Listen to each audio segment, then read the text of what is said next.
بسم اللہ الرحمن الرحیم۔ عورتیں گھر پر تراویح کی نماز اس طرح پڑھیں، کیونکہ یہ جو تراویح کی نماز ہے جس طرح مردوں کے لیے پڑھنا ضروری ہے اسی طرح عورتوں کے لیے بھی ضروری ہے۔ کافی زیادہ ہماری بہنیں اس غلط فہمی کا شکار ہوتی ہیں، وہ یہ سمجھتی ہیں کہ یہ جو تراویح کی نماز ہے یہ صرف مردوں کے لیے ضروری ہے، عورتوں کے لیے اس نماز کو پڑھنا ضروری نہیں ہے۔ حالانکہ یہ بہت بڑی غلط فہمی ہے۔ یاد رکھیے گا، تراویح کی جو نماز ہے یہ سنت موقدہ ہے، بغیر کسی شرعی عذر کے اگر اس کو چھوڑیں گے تو گناہ گار ہیں۔ مرد بھی پڑھیں گے اور عورتوں کے لیے بھی اس نماز کو پڑھنا ضروری ہے۔ اگر عورتیں اسے بغیر کسی شرعی عذر کے چھوڑیں گی تو گناہ گار ہوں گی، اس لیے عورتیں بھی اس نماز کو ضرور پڑھیں۔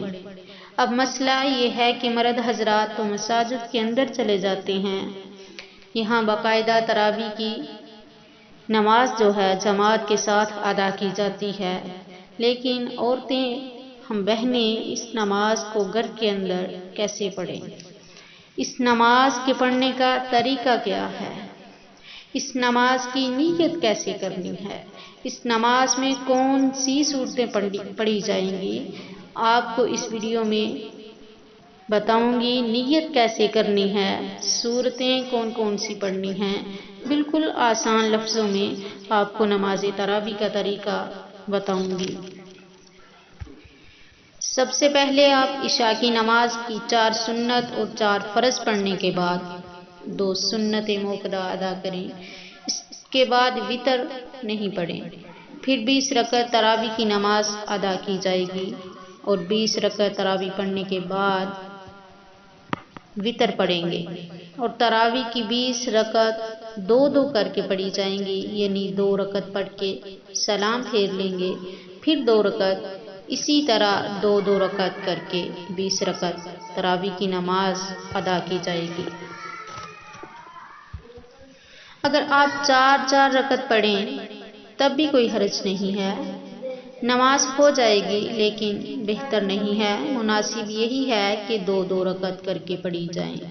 اب 2 رکعت کر کے پڑھیں یا 4 ہر 4 رکعت کے بعد تراویح کی جو دعا ہے اس دعا کو پڑھیں۔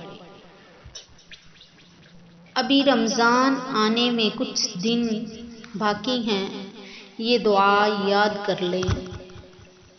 ایک دفعہ پڑھ کر میں آپ کو سنا دیتی ہوں، اگر ہو سکے تو زبانی یاد کر لیں، زبانی نہ یاد ہو تو دیکھ کر بھی پڑھ سکتے ہیں۔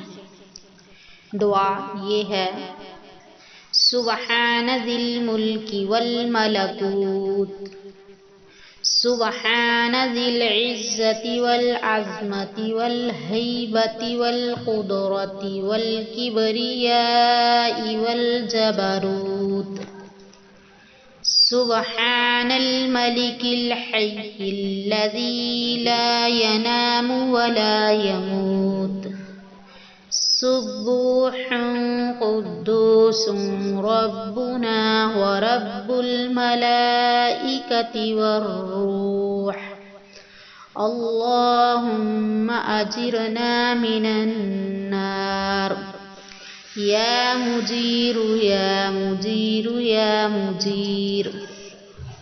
یہ دعا ہے نماز تراویح کے بعد کی۔ یہ دعا ہر 4 رکعت کے بعد پڑھی جائے گی۔ اگر یہ دعا نہیں آتی یا آپ نہیں یاد کر سکتے تو کوئی حرج نہیں ہے، کوئی بھی دعا آپ کو آتی ہے وہ آپ پڑھ سکتی ہیں۔ کوئی اور دعا بھی نہیں آتی تو پھر آپ سبحان اللہ، الحمدللہ، استغفر اللہ، کوئی سا بھی ذکر کر لیں۔ اگر دعا نہیں آتی تو کوئی الجھنے کی ضرورت نہیں ہے، سبحان اللہ کی تسبیح پڑھ لیں، استغفر اللہ کی تسبیح پڑھ لیں، الحمدللہ کی تسبیح پڑھ لیں، کوئی مسئلہ نہیں۔ ہاں، اگر یہ دعا جو تراویح کے بعد پڑھی جاتی ہے یہ پڑھیں تو زیادہ بہتر ہے۔ اگر نہ آئے تو کوئی سی بھی دعا، کوئی سا بھی ذکر، تسبیح آپ پڑھ سکتی ہیں۔ 4 رکعت کے بعد اسی طرح یہ دعا یا تسبیح پڑھی جائے گی۔ 20 رکعت اس طرح سے مکمل ہوں گی۔ اب مسئلہ یہ ہے کہ ان 20 رکعتوں میں ہم نے سورتیں کون کون سی پڑھنی ہیں؟ تو دیکھیے، اس کے لیے کوئی خاص صورتیں نہیں ہیں۔